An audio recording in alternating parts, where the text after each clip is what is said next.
जनता एक ऐसा लीडरशिप चाहती है कि जो जनता का हो। ये तो कॉर्पोरेट का प्रधानमंत्री है। हमारा देश ही कृषि प्रधान है, तो किसानों के विकास की बात करना सरकार की पहली प्राथमिकता में होना चाहिए। 5 किलो राशन अगर मैं आपके रोजगार छीन के अब 5 किलो राशन दूं तो विश्व में डंका बजेगा क्या? और अच्छे दिन आएंगे, कब आएंगे पता नहीं।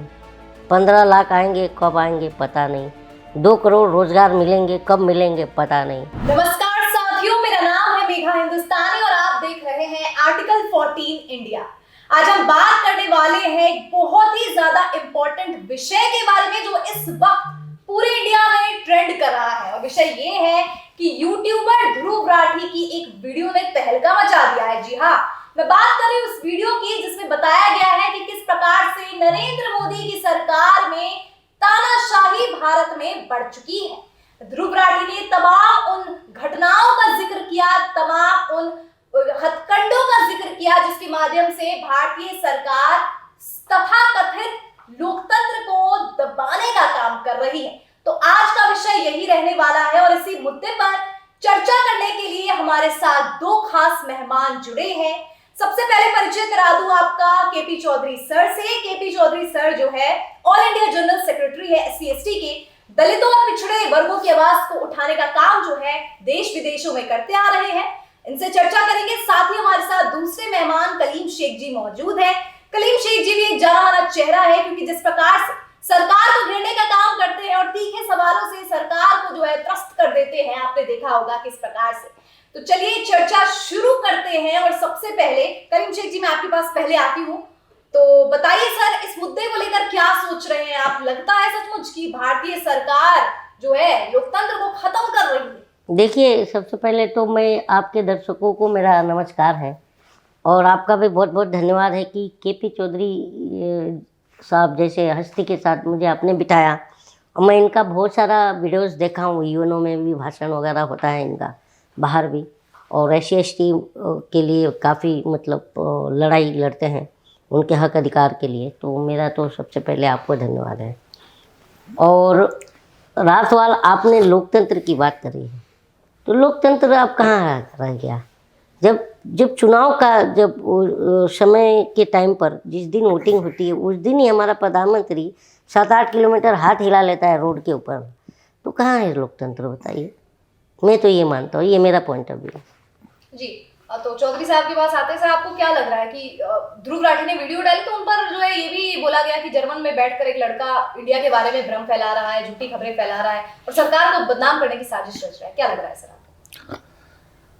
देखिए, जैसा कि आपने मेरे परिचय में बताया कि मैं लंबे अरसे से सरकार की नौकरी में एक अधिकारी रहते हुए भी मैंने देश के गरीब तबके, अनुसूचित जाति, जनजाति, पिछड़ी जाति, माइनॉरिटीज़ के लिए मेरा जो काम है वो मैं ये मानता हूँ कि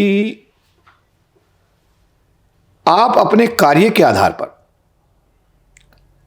आप अपने कार्यशैली के आधार पर अगर लोगों के दिलों में जगह बनाते हैं तो वो एक स्थायी बात होती है। कि राठी जी की वीडियो ने जो कहा है, उस राठी जी की वीडियो के बारे में मुझे विस्तृत जानकारी तो नहीं है, लेकिन मैं जो स्वयं महसूस कर रहा हूं, जिस तरीके से अभी पिछले दिनों चंडीगढ़ का चुनाव हुआ, मेयर का, अपने आप में कितना शर्मनाक ये वाकया है। कितनी दुख की बात है कि जो बहुमत वाले लोग थे, बैलेट पेपर खराब करके उन लोगों को हरा दिया गया और जो हारने वाले लोग थे उनको जिता दिया। अभी हमने राज्यसभा के चुनाव में भी ये देखा कि जिस तरीके का हस्तांतरण हुआ, कहीं ना कहीं वो डेमोक्रेटिक सिस्टम के सामने सवाल तो खड़ा करता है। देखना यह है कि प्रधानमंत्री जी बहुत एक्टिव हैं, बहुत काम करने वाले व्यक्ति हैं, दिन रात वो प्रयत्नशील रहते हैं और देश को जैसा वो दावा करते हैं बहुत आगे ले जाने की उनकी कोशिश है, उनकी सोच है। तो कलीम जी, मैं आपके पास आना चाहूंगी। जैसा कि चौधरी साहब ने कहा कि मोदी जी कार्य करते हैं, ये कार्य हो कहाँ रहे हैं वास्तविकता में? क्योंकि अब पहले मैं हॉर्स ट्रेडिंग में भी आ जाती हूँ, किस प्रकार से जो है MLA को अपने तरफ लाने का काम किया जाता है। उत्तर प्रदेश में, हिमाचल प्रदेश में क्रॉस वोटिंग हुई है, तो ये भी इसका एक सबूत है। तो कलीम जी आपके पास आना चाहूंगी कि चौधरी साहब कह रहे हैं कि कार्य करते हैं मोदी जी, कार्य हो कहाँ रहे हैं? पेपर लीक हो रहे हैं इतने ज्यादा, अग्निवीर स्कीम देखिए, पर सवाल मैं उठ रहे एक ही हैं। बात कहूँगा, जब से जहाँ जहाँ तक मैं नोटिस करता हूँ, मेरा तो इतना पॉलिटिकल ये नहीं है पहली बात तो, फिर भी मैं अपनी बात बेबाकी से रख देता हूँ। तुम जो पेपर लीक की बात कर रही हो, तो ये तो लीकेज सरकार है। देखिए आप, ये परीक्षा अभी यूपी पुलिस का भी पेपर लीक हुआ है ना। इसके पहले सीबीएसई के क्या क्या पेपर लीक हुआ। एसबीआई का डेटा हैक हो गया है, तो सुरक्षित हाथ में देश है। 3-3.5 लाख एटीएम कार्ड हैक हो गए थे, आपको पता है। एक ही नंबर पर आयुष्मान भारत के 7.5 लाख लोगों का रजिस्ट्रेशन हो गया था, एक ही मोबाइल नंबर पर। तो ये सब क्या है, क्या मानते हैं आप? तो जनता भी देख रही है, जनता एक ऐसा लीडरशिप चाहती है कि जो जनता का हो। ये तो कॉर्पोरेट का प्रधानमंत्री है। लीडरशिप पर सवाल उठाए हैं कॉमेडियन कलीम शेख जी ने। तो चौधरी साहब आपके पास आना चाहूंगी, क्या लगता है, क्या लीडरशिप में कमी नजर आ रही है? देश को लीडर कैसा चाहिए? मोदी जी नहीं तो कौन? देखिए, हम किसी व्यक्ति के नाम पर नहीं जाना चाहेंगे, लेकिन अगर भारत के इतिहास पर हम नज़र डालते हैं तो भारत में शासन अध्यक्ष अर्थात प्रधानमंत्री के रूप में बहुत सारे लोगों को आज अच्छे प्रधानमंत्री के रूप में याद किया जाता है। इसमें लाल बहादुर शास्त्री जी का नाम बड़े सम्मान के साथ में, किसी भी देश के आम और ख़ास से अगर बात करते हैं तो लाल बहादुर शास्त्री जी का नाम बड़े सम्मान से लिया जाता है। इसके अलावा और भी प्रधानमंत्री ऐसे हैं, चौधरी चरण सिंह जो किसानों गरीबों के लिए, देश के ग्रामीण क्षेत्र के विकास के लिए, और बहुत ही ईमानदार प्रधानमंत्री के रूप में चौधरी चरण सिंह जी को याद किया जाता है। और सौभाग्य है कि मैं उस पार्टी का राष्ट्रीय महासचिव भी हूँ। और जैसा भी आपने कहा, बड़ा दुर्भाग्य है कि हमारे देश के लोग, किसान लोग दिल्ली आना चाहते हैं, अपनी बात कहना चाहते हैं। हमने अपने ही देश के अंदर हमने सड़कों पर बैरियर्स लगवा दिए, कांटे के तार लगवा दिए, नुकीली कील जो है सड़क पर ठोक दी गई। मतलब ऐसा लगता है कि ये व्यवहार तो जो दुश्मन, जो हमारा यूएनओ का एक संधि है, संयुक्त राष्ट्र संघ के जो पैरामीटर्स हैं, उसमें भी युद्ध के कुछ नियम बने हुए हैं।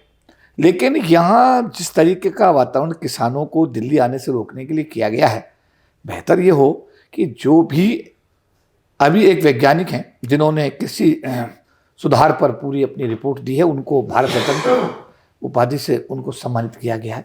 और उन्होंने ये सब सुधारों का जिक्र किया है किसानों के हकों में। तो किसानों के जो हक हैं अगर उनको दे दिए जाएं, किसान तो अन्नदाता है, देश कृषि प्रधान देश है, और जब हमारा देश ही कृषि प्रधान है तो किसानों के विकास की बात करना सरकार की पहली प्राथमिकता में होना चाहिए। लेकिन पिछले दिनों में जो चीज़ें हुई हैं, जो हो रही हैं, वो कहीं ना कहीं देखिए सवालिया निशान तो उठाती है।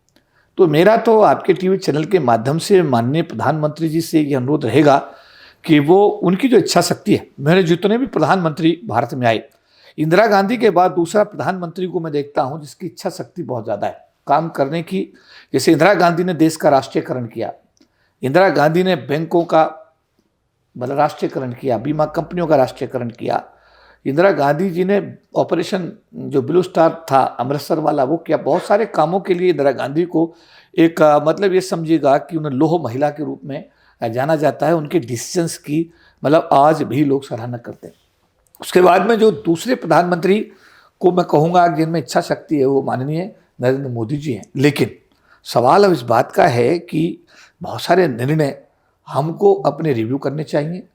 राष्ट्र का विकास कैसे हो, भारत का आम नागरिक में विश्वास कैसे पैदा हो, भारत के अंतिम व्यक्ति का विकास कैसे हो, इन सब मुद्दों पर सरकार की जो है ना पहल होनी चाहिए, इस पर विचार और मंथन होना चाहिए। तो चौधरी साहब को आपने सुना किस प्रकार से उन्होंने बहुत सारे मुद्दे रखे हैं जिस पर सरकार को ध्यान देने की जरूरत है। कलीम जी, मैं आपके पास आना चाहूंगी, पूछना चाहूंगी आपसे कि इंदिरा गांधी और नरेंद्र मोदी का जो कंपैरिजन कर रहे हैं चौधरी साहब, उसमें आप कितना इत्तेफाक रखते हैं? और दूसरा सवाल भी मैं यहीं पे पूछना चाहूंगी कि आरक्षण की बात कर रहे हैं चौधरी साहब, लेकिन मोदी जी तो कह रहे हैं कि मेरे से बड़ा ओबीसी कौन है, और आरक्षण वो कह रहे हैं कि होना नहीं चाहिए, गरीबों को जो है प्राथमिकता देनी चाहिए, नहीं गरीबी हटनी चाहिए। और दूसरी ओर जो है कांग्रेस ये दावा करती है कि अगर उनकी सरकार आएगी तो वो जो है रिजर्वेशन की बात करें। कोई ज़रूरी है नहीं कि मैं इनसे इत्तेफाक रखूं, क्योंकि प्रधानमंत्री का बयान है कि जब बांग्लादेश की आज़ादी में जब इंदिरा गांधी लड़ाई लड़ रही थी पाकिस्तान से, तो ये सत्याग्रह कर रहे थे। ये बयान है नहीं है तो किसके खिलाफ कर रहे थे?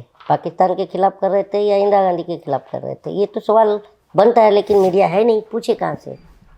मानती हैं ये बात को? और जो बात जितने PSU लगाए हैं इंदिरा गांधी ने और इन्होंने कितने PSU बेचे हैं, उसका कंपैरिजन कर लीजिए तो इच्छा शक्ति खुद ही समझ में आ जाएगी। और इनकी इच्छा शक्ति यही है 80 करोड़ लोगों को राशन खिलाओ 5 किलो। तो 20 करोड़ जो अभी 2019 में न्याय योजना के तहत, वो तो JNU के प्रोफेसरों ने, इकोनॉमिक्स छात्रों ने बनाई थी ना, तो उसमें 20 करोड़ गरीबी रेखा के नीचे लोगों की बात की गई थी न्याय योजना में, जिसमें 12,000 रुपया, मैं कांग्रेस का समर्थन नहीं कर रहा हूँ, जिसमें 12,000 रुपया मिनिमम उनको सपोर्ट मिलना था मासिक आय। लेकिन आज 80 करोड़ लोग खा रहे हैं 5 किलो राशन। तो ये तो सवाल मीडिया को बनता है ना कि आप ये पूछो कि 20 करोड़ से 80 करोड़ लोग गरीबी रेखा से नीचे कैसे आए?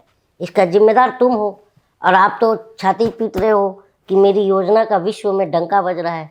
तो ये आप बताइए, 5 किलो राशन अगर मैं आपके रोजगार छीन के और 5 किलो राशन दूं तो विश्व में डंका बजेगा क्या? मेरा ओपिनियन है, और यही प्रधानमंत्री से मेरा भी सवाल है। और अच्छे दिन आएंगे, कब आएंगे पता नहीं, 15 लाख आएंगे कब आएंगे पता नहीं, 2 करोड़ रोजगार मिलेंगे कब मिलेंगे पता नहीं, महिलाओं पर जो है अत्याचार रुकेंगे कब रुकेंगे पता नहीं, महंगाई 100 दिन में कम होगी, वो 100 दिन कब पूरा होगा पता नहीं। तो हम तो यही सवाल करते हैं। जी, तो आपने कलीम शेख जी की भी बात सुनी, आपने KP चौधरी सर की भी बात सुनी। दोनों ने अपने अपने तरीके से एक ही बात की ओर इंगित किया कि किस प्रकार से अगर हम विकास की बात कर रहे हैं तो सभी तबके का विकास होना चाहिए और इस देश में आजादी होनी चाहिए, विपक्ष को भी और साथ ही साथ आंदोलनकारियों को भी होनी चाहिए कि वो अपनी बात सरकार तक रख सके और सरकार सभी तबकों की विकास की बात करे। तो ये 2 मेहमान हमारे साथ जुड़े रहे इस चर्चा में। चलिए आज की वीडियो को यहीं समाप्त करते हैं। आप दोनों का बहुत बहुत धन्यवाद जुड़ने के लिए हमारे साथ, और चैनल को सब्सक्राइब कर लीजिए। आर्टिकल 14 इंडिया देखते रहिए।